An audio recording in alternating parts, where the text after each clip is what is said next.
Hello everyone, welcome back to my channel. आज हम पढ़ेंगे विशेषण के बारे में। संज्ञा सर्वनाम हम कर चुके हैं और काल का भी टॉपिक आपका हो चुका है। उपसर्ग, प्रत्यय, तत्सम, तद्भव, लिंग, वचन, ये सब हो चुके हैं। विशेषण के बारे में बात करते हैं और इसके बाद कारक, संधि, समास।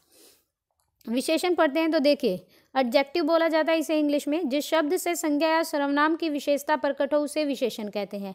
मतलब आपको ऐसा शब्द दिया होगा जो या तो संज्ञा होगा या सर्वनाम होगा। सुशील लड़की, मोटा हाथी, सदाचारी बालक। अब देखिए, लड़की जो है वो एक नाउन है, ठीक है।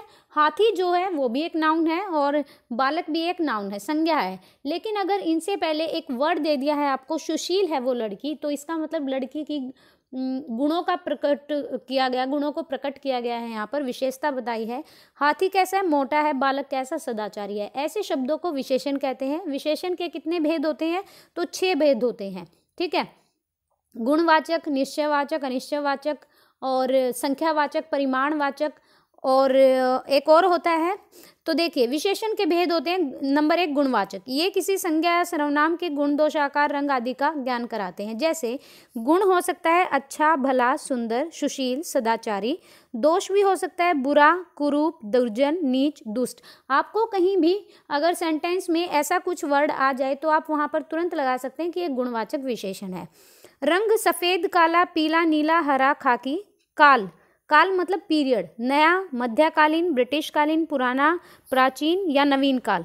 देश, देश का नाम आ सकता है भारतीय है, देशी है, विदेशी है, चीनी है, रूसी है। दिशा, दिशा मतलब पूर्वी, पश्चिमी, उत्तरी, दक्षिणी। आकार भी हो सकता है लंबा, चौड़ा, गोल, तिकोना, चौकोर।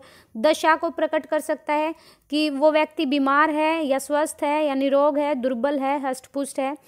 स्थान, बाहरी, भीतरी, ऊंचा, नीचा, ये सब गुणवाचक को दर्शाते हैं। संख्यावाचक विशेषण से विशेष्य की संख्या का बोध होता है। संख्यावाचक विशेषण के मुख्यतः 3 भेद होते हैं: निश्चित, अनिश्चित और प्रत्येक बोधक। निश्चितवाचक जो विशेषण होता है संख्यावाचक, उसे क्या डेफिनेशन होती है? इससे किसी आपको एक डेफिनेट नंबर दिया जाएगा, निश्चित संख्या का बोध होगा, जैसे 1, 2, दूसरा, इकहरा। निश्चित संख्यावाचक के 4 भेद होते हैं। नंबर 1, गणनावाचक। 1 लड़का, 2 लड़के, 3 लड़के, 4 लड़के, ये सारी संख्या है, ये डेफिनेट है। क्रमवाचक, पहले नंबर पर सुशील का नंबर है, दूसरे नंबर पर आशा का नंबर है, ऐसे आ सकता है, ठीक है। दूसरा, तीसरा। आवर्तीवाचक, 2 गुना, 3 गुना, 4 गुना। समुदायवाचक, दोनों, तीनों, चारों, पांचों। तो आपको वो पता होना चाहिए कि संख्यावाचक में कौन सा क्रमवाचक है, गणनावाचक है, आवर्तीवाचक है या समुदायवाचक है। वो आपको ऐसे नहीं देगा कि ये संख्यावाचक बताओ, नहीं, ये तो पता है कि संख्यावाचक है, लेकिन वो संख्यावाचक के भेदों में से पूछेगा। अनिश्चितवाचक में कोई निश्चित ज्ञान नहीं होता संख्या का, जैसे थोड़े, कुछ आदि। प्रत्येक बोधक, इन्हें प्राकृत्यवाचक भी कहते हैं क्योंकि ये एक ही जाति की हर वस्तु के सूचक होते हैं।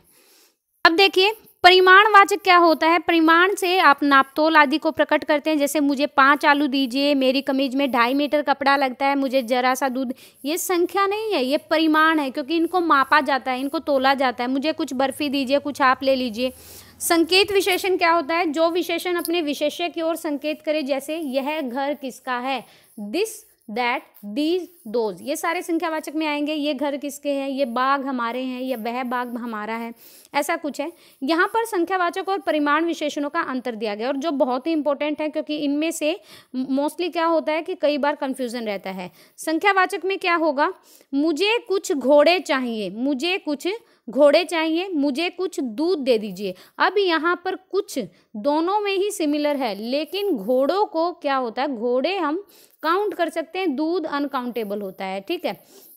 वैसे लीटर और ये नहीं पता, कुछ दे दीजिए, मतलब लीटर कितना चाहिए भाई, 1 लीटर, 2 लीटर, ऐसा कुछ। सब बच्चे पास हो गए तो बच्चों को गिन सकते हैं, सब पानी बिखर गया, अनकाउंटेबल है।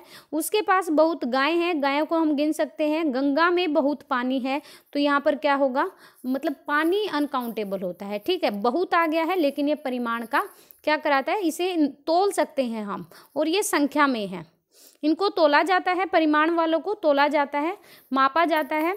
परविशेषण क्या होता है? जो शब्द विशेषणों की भी विशेषता बताते हैं उन्हें प्रविशेषण कहते हैं। आपने बोला कि राम अच्छा लड़का है, Ram is a good boy, ठीक है, तो ये एक एडजेक्टिव है, गुड एक एडजेक्टिव है, बॉय एक नाउन है, और नाउन को क्वालिफाई कर रहा है तो एडजेक्टिव है, विशेषण है।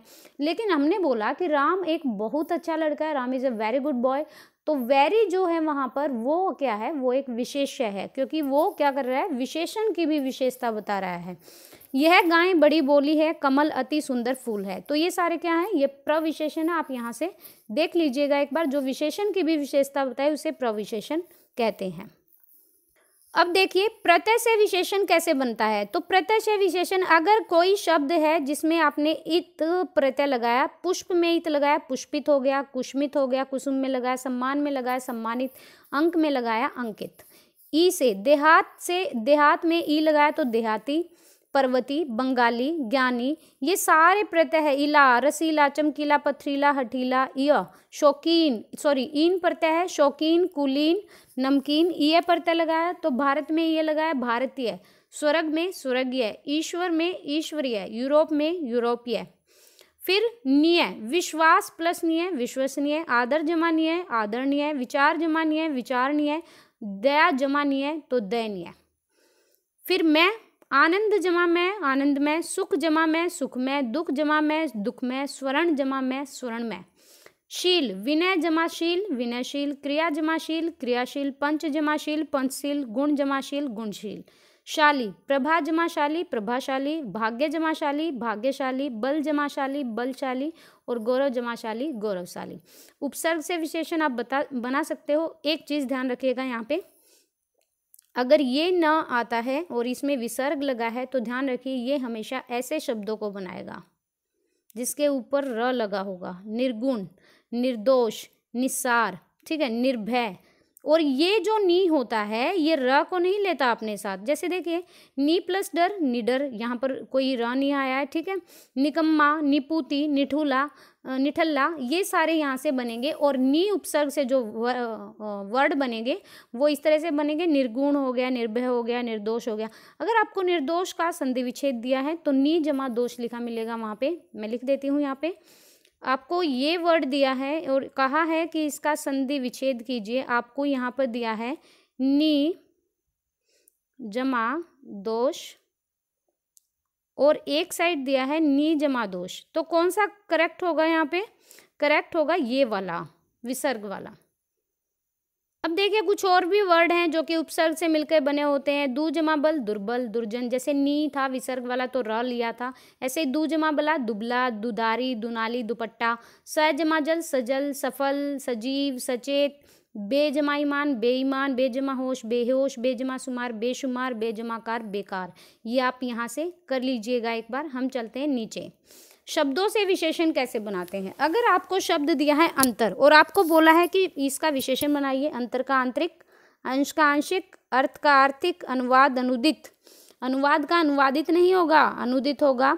अवलंब अवलंबित, अतिथि आतिथ्य, आत्म आत्मिक, आत्मा आत्मिक, आदर आदरणीय, आध्यात्म आध्यात्मिक। इक प्रत्यय जुड़ा है आध्यात्मिक में, अलग अलग प्रत्यय जुड़े हैं। आमोद आमोदित, आयोग आयुक्त, आयु आयुष्मान, आविष्कार आविष्कृत। रणरणी, एक एकाकी, ओज ओजस्वी, करुणा कारुणिक, कल्पना काल्पनिक, कलंक कलंकित, काम कामुक, कौशल कुशल। क्षमा क्षम्य, क्षय का होगा शीन।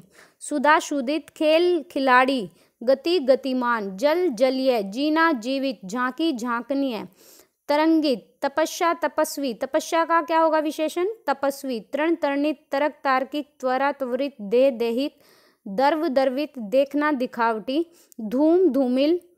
और ये बहुत सारे वर्ड हैं यहाँ पे देख लीजिएगा।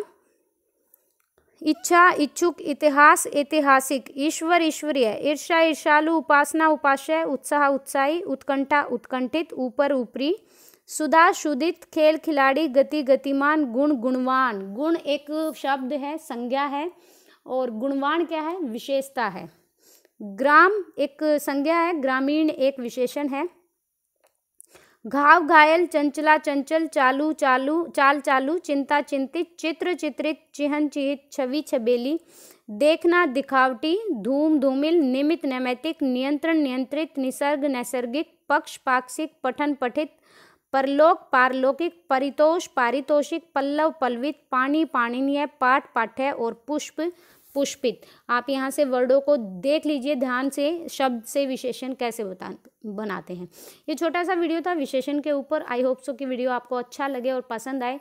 तो अगर वीडियो पसंद आए तो लाइक कीजिएगा और चैनल को सब्सक्राइब कीजिएगा, क्योंकि यहाँ पर आपको कंप्लीट वीडियो मिलेंगे और कंप्लीट फुल सिलेबस से रिलेटेड मिलेंगे। So thank you so much video देखने के लिए। Thank you.